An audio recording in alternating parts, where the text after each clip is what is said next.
할렐루야. 12월 28일 수요일입니다. 오늘도 정시 매일 예배 함께하는 성도 여러분 사랑하고 축복합니다.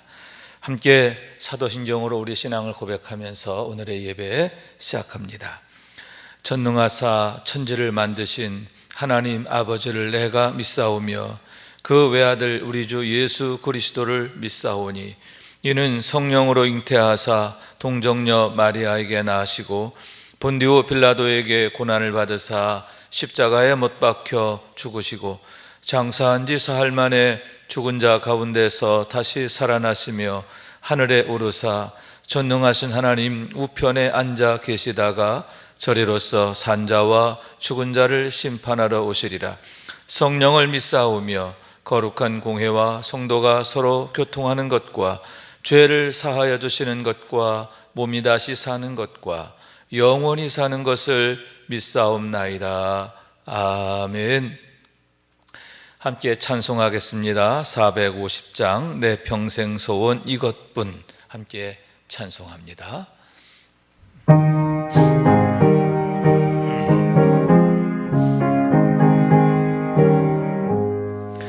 내 평생 소원 이것뿐 주의 일 하다가 이 세상 이별하는 날 주 앞에 가리라.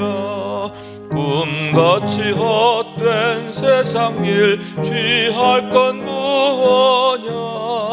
이 수고함만 하여도 헛된 것뿐일세. 불같은 시험 많으나 겁내지 맙시다. 구주의 권능 크시니 이기고 남겠네. 금보다 귀한 믿음은 참 보배 되도다. 이 진리 믿는 사람들 다 복을 받겠네. 살같이 빠른 광음을 주 위에 아끼세. 온 몸과 마음을 바치고 힘써서 일하세.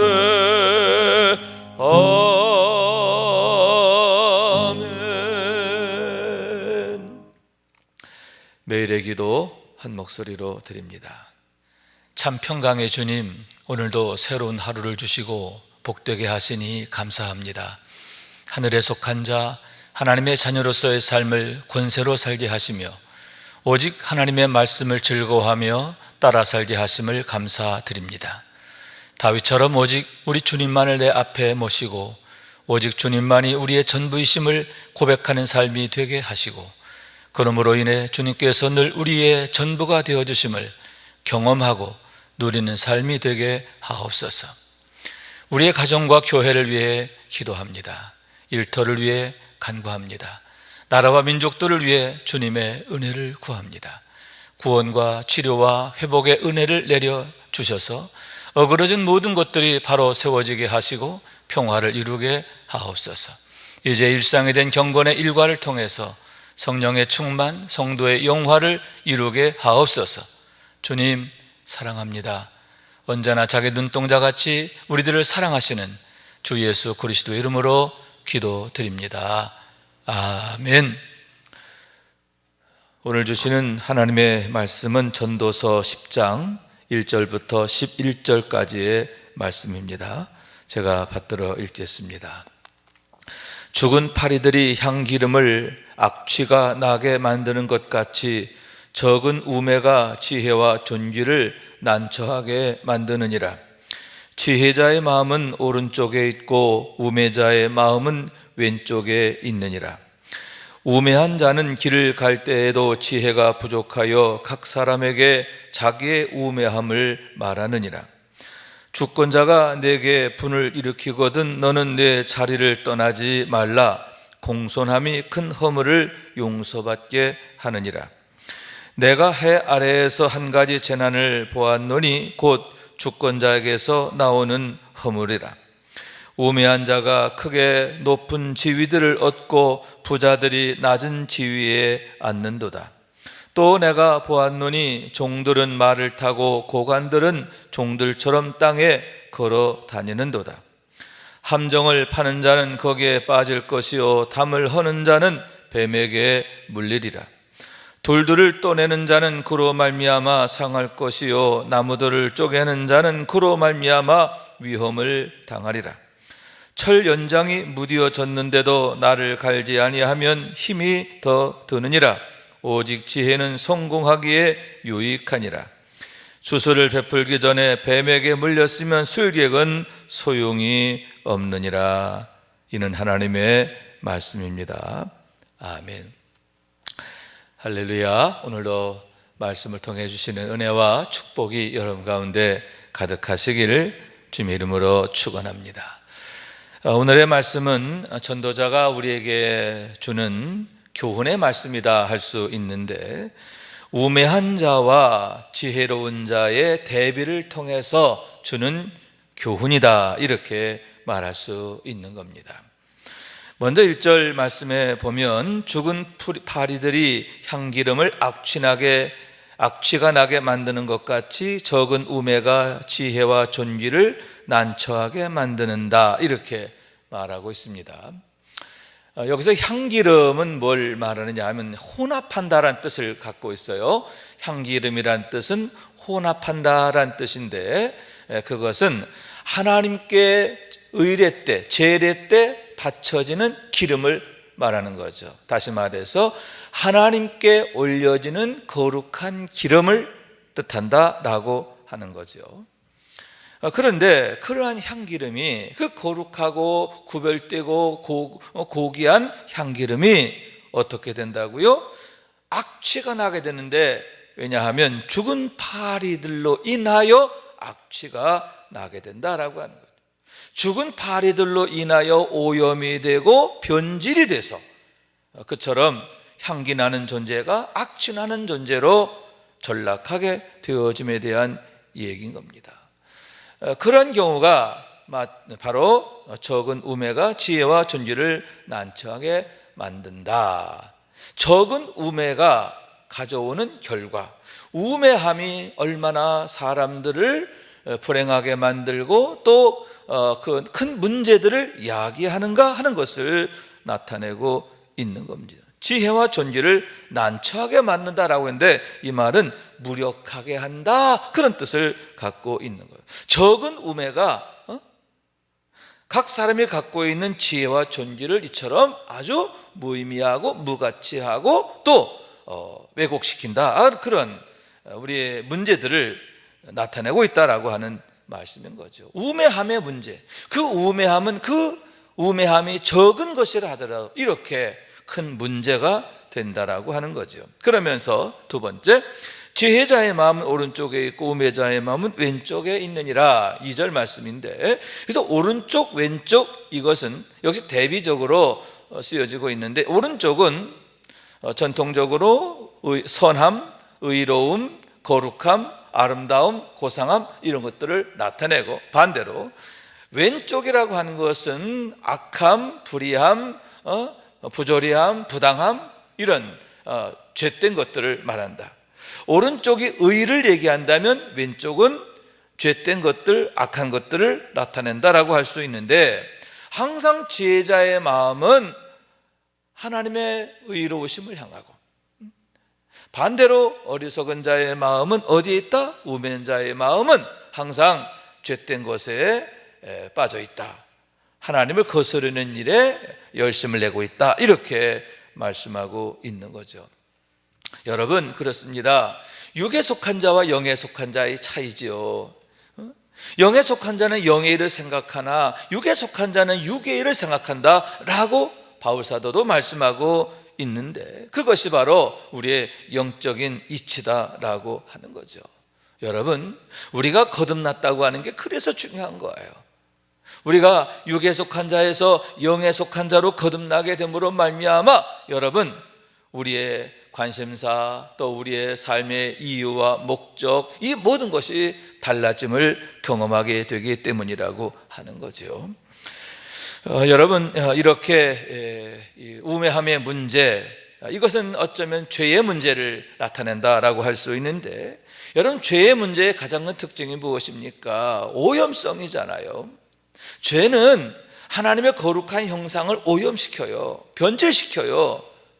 그래가지고 육에 속한 자, 죄 가운데 속한 자, 죄와 사망에 속한 자, 거기에 더하여 죄가 왕노릇하는 그런 삶으로 전락하게 하기 때문이다라고 하는 말씀인 거죠.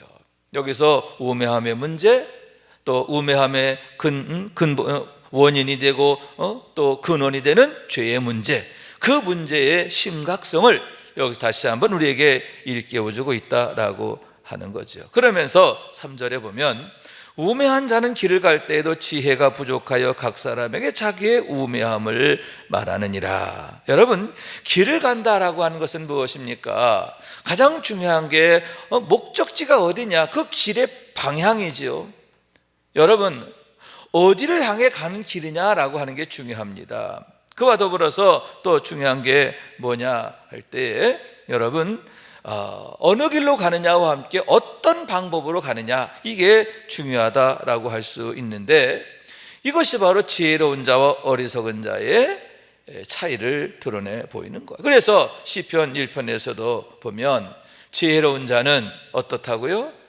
지혜로운 자는 복이 있는 자의 모습이라 이렇게 말하고 있는데, 복이 있는 자는 악인들의 꾀를 따르지 아니하며 죄인들의 길에 서지 아니하며 오만한 자들의 자리에 앉지 아니한다. 자, 반대로 이 말은 역설적으로 악인들의 꾀를 따르고 또 죄인의 길을 서고 오만한 자의 자리에 앉는, 이게 뭐예요? 우매한 자죠. 우매한 자는 어떠하냐? 악인들의 꾀를 따르게 되고요, 죄인들의 길에 서고 오만한 자의 자리를 탐한다는 거죠. 그걸 좋아해요. 그걸 즐기는 거죠. 그 길이 멸망으로 가는 길인 걸 알지 못하고 그런 길에 서 있음을 보게 되는 거죠. 그러나 여러분, 지혜로운 자는 어떠냐? 복 있는 자의 모습인데 그런 길을 따르지 않고 정반대로 2절 말씀, 여호와의 말씀을 즐거워하여 그 말씀을 주야로 묵상하는도다. 할렐루야. 여호와의 말씀, 생명의 말씀, 구원의 말씀, 축복의 말씀이잖아요. 주의 말씀은 내 발의 등이요 내 길의 빛이니라 라고 했잖아요. 그렇습니다. 그러므로 여러분, 지혜로운 자는 항상 주의 말씀을 통하여 하나님의 거룩한 빛 가운데 걸어가게 되는데, 여러분, 어리석은 자는 그렇지 않다라고 하는 거죠.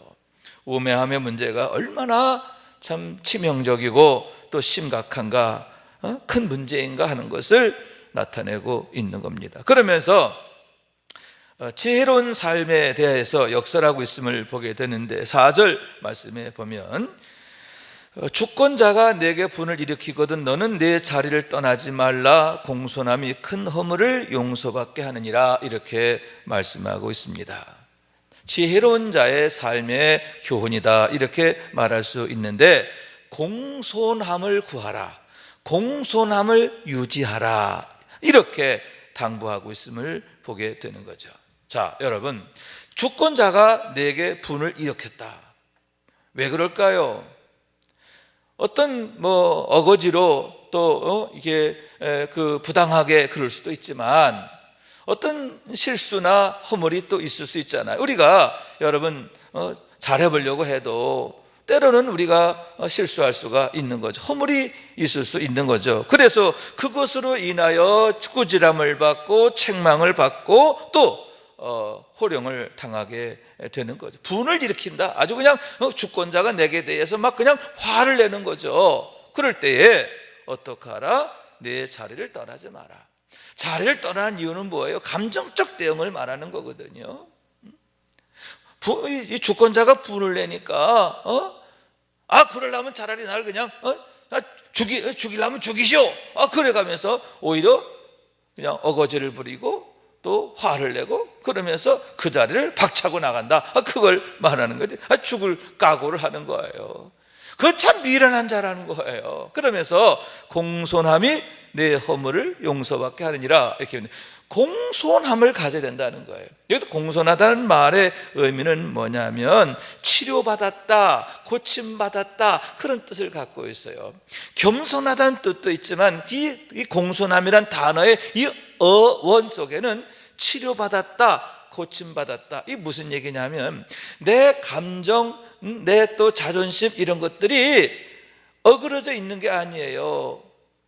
온전한 거죠. 건강한 거예요. 그래가지고 여러분, 내 마음이, 내 감정이 상한 감정에 의해서 왜곡되거나 변질되거나 어그러져 있는 게 아니라 그것이 치유되어 있는 건강한 상태, 마음의 평정, 감정의 평정 상태, 할렐루야, 그걸 말하는 거예요. 그러니까 그렇게 그 주권자로부터 네가 막 꾸지람을 듣고 아주 크게 책망을 받을 때에 어떻게 하라?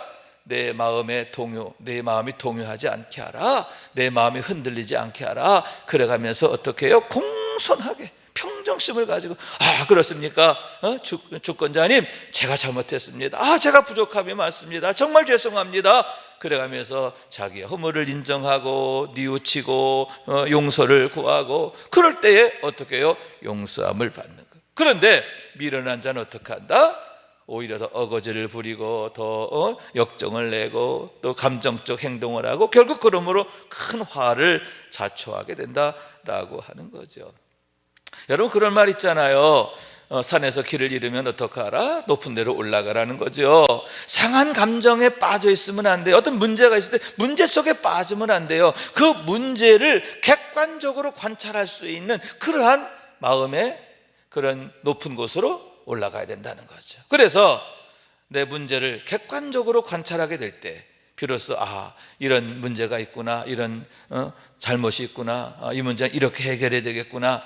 여러분, 분별력 있게 생각하고 판단하고 행동하게 되는 겁니다. 그런 것들의 의미가 바로 공손함이다 라고 하는 거죠. 여러분, 항상 이런 공손함으로 행할 수 있게 되기를 원하는 겁니다. 그럴 때에 여러분, 여러 가지 우리가 삶의 자리에서 겪게 되는 많은 불의함, 부당함, 부조리함, 이런 것들에 대해서도 우리가 실수하지 않고 동요되지 않고 우리가 당당하게 대처할 수가 있게 되는데요. 먼저 5절 말씀에 보면 내가 헤아려서 한 가지 재난을 보았느니 이거 주권자에게서 나오는 허물이라. 여러분, 주권자라고 해서 임금님이라고 해서 대통령이라고 해서 다 옳은 게 아니에요. 그들도 허물이 있을 수 있다라고 하는. 그러면은 대통령이 그럴 수 있느냐? 막 그냥 내가 같이 열받아 가지고 같이 막 비난하고 공격하고, 여러분, 그거 아니라는 거죠. 또 6절, 우매한 자가 크게 높은 지위를 얻고 부자들이 낮은 지위에 있도다. 이게 뭐냐? 이게 불의함이죠. 여기서 부자와 부자들은 뭘 말하냐? 부자들은 여기에서 말하는 부자들은 의로운 자, 지혜로운 자, 이런 자를 나타내는 거예요. 그러니까 여기서 부자는 재물의 부자를 나타내기보다는 지혜의 부자, 이런 뜻을 갖고 있는 거예요. 자, 우매한 자가 높은 자리에 있고 지혜로운 자가 낮은 자리에 있어. 거꾸로 됐죠. 거꾸로 됐죠. 상하 귀천이 전도되어 있는 거예요. 불의하다, 부당하다. 우리 사회가 그런 게 많아요. 그 다음에 7절, 내가 또 보았는데 종들이 말을 타고 고관들이 종들처럼 땅에 걸어 다니는도다. 우매한 자들이 말을 타고 지혜로운 자들이 어떻게 땅에 걸어 다니는도다. 부조리하다, 그런 얘기죠. 그런데 이러한 일들이 우리의 삶의 일반이야. 그런데 그러한 것들에 대해서 어떻게 대하라? 감정적으로 대응하지 말고 그 문제와 상황에 내가 몰입되어서 거기에 휘둘리지 말고 공손함으로 행하라는 거죠. 마음의 평정심을 가지고 분별력 있게, 사력 있게, 신중하게, 할렐루야. 그래서 여러분, 이 높은 데 올라가서 이렇게 아래를 내려다보면서 이 상황이 이렇구나, 문제가 이렇구나, 어떻게 이 문제를 해결하면 되겠구나. 여러분, 우리가 그것을 우리가 분별하고 판단하게 되는 것처럼 우리가 공손함으로 행해야 되겠다 하는 얘기입니다. 그러면서 8절 이하에 함정을 파는 자는 거기 빠질 것이요 탐을 하는 자는 뱀에게 물리리라. 9절 돌들을 떠내는 자는 그로 말미암아 상할 것이요 나무를 쪼개는 자는 그로 말미암아 위험을 당하리라. 무슨 얘기냐? 여러분, 너무 그것 때문에 아둥바둥도 안달복달하지 말라는 거예요. 왜 사회가 이렇게 불의하냐? 권력자들이 이렇게 부당하고 불의하냐? 왜 부조리야? 사회가 부조리하냐? 그것 때문에 안달복달하지 마라. 지나고 보면, 두고 보면 너희는 보게 돼. 뭘 봐요? 악한 자는 그 악함으로 인하여 화를 입고 망하게 된다는 거예요. 반면에 여러분, 지혜로운 자는 그 지혜로 인하여 복을 받게 된다고 하는 것, 그것을 네가 보게 되리라, 이렇게 말씀하고 있는 거예요. 그러면서 10절에 보면 철 연장이 무디어졌는데도 나를 갈지 아니하면 힘이 더 드느니라. 자, 철 연장이 무디어지지 않게 해야 된다, 그런 얘기죠. 그죠? 철 연장, 여러분, 철 연장은 얼마나 강력한 수단이 됩니까? 여기서 철 연장은 지혜를 나타낸다, 이렇게 말할 수 있는데, 너의 지혜가 무디어지지 않도록 계속 갈고 닦아야 된다, 그런 의미를 나타내고 있는 거예요. 그러면서 오직 지혜는 성공하기에 유익하니라. 할렐루야. 미련한 자는 그 미련함 때문에 망하게 돼. 그러나 지혜 있는 자는 그 지혜로 인하여 복을 받게 되는데, 그 지혜를 계속 갈고 닦으라, 그런 얘기죠. 철 연장을 날카롭게 벼르는 것처럼 내 지혜가 민첩하게 하라, 그렇게 말씀하고 있는 겁니다. 그런데 여러분, 지혜와 명철은 하나님의 은혜요 선물인 줄로 믿습니다. 여러분, 지혜와 지식의 근본이 뭐라고 그랬어요? 하나님을 경외하는 것이라고 그랬잖아요. 왜냐? 모든 것의 근본이 하나님이시기 때문에, 지혜와 지식의 근본이 하나님이시기 때문에 하나님이 주시는 은혜요 선물이기 때문이다 라고 하는 거예요. 그러므로 결론이 뭐냐? 철 연장을 잘 벼르라, 그 얘기는 뭐냐? 더욱 하나님 앞에 가까이 나가기를 힘쓰라. 그리고 주의 말씀을 연구하고 묵상하고 늘 그 말씀을 따르고, 그래서 그 말씀에 민첩하게 하라, 이런 뜻인 줄로 믿습니다. 다시 말해서 성령 충만 아니겠습니까? 여러분, 우리가 더욱 우리가 하나님의 얼굴을 구하고 하나님의 은혜를 구하고 말씀 따르기를 구하고 성령 충만을 구하시길 바랍니다. 그래서 날마다 하나님 주시는 지혜와 명철로 여러분, 날마다 하나님 기뻐하시는 복된 삶을 승리로 살아가는 우리 모두가 될 수 있기를 주님의 이름으로 축원합니다. 기도합시다. 자비하신 하나님, 감사합니다. 오늘 전도자의 교훈을 통해서 우매함의 그 문제, 또 지혜의 축복, 우리가 다시 한번 깨닫게 하시니 감사합니다. 주님, 하나님 모르는 것, 그로 인하여 마음이 어두워지는 것, 그것이 우리 인생에 얼마나 큰 불행인가 하는 것을 보게 됩니다. 그러면서 우리가 또 경건에 이르기를 힘써야 할 이유를 다시 한번 깨닫게 하시니 감사합니다. 더욱 하나님을 찾고 구하며 하나님의 은혜 안에 온전히 행하게 하여 주시옵소서. 날마다 하나님 주신 지혜와 명철함으로 하나님의 거룩함을 따라 사는 저희가 될 수 있도록 도와주옵소서. 예수님의 이름으로 기도하옵나이다. 아멘. 하늘에 계신 우리 아버지여, 이름이 거룩히 여김을 받으시오며 나라가 임하시오며 뜻이 하늘에서 이룬 것 같이 땅에서도 이루어지이다. 오늘 우리에게 일용할 양식을 주시옵고 우리가 우리에게 죄 지은 자를 사하여 준 것 같이 우리 죄를 사하여 주시옵고 우리를 시험에 들게 하지 마시옵고 다만 악에서 구하시옵소서. 나라와 권세와 영광이 아버지께 영원히 있사옵나이다. 아멘.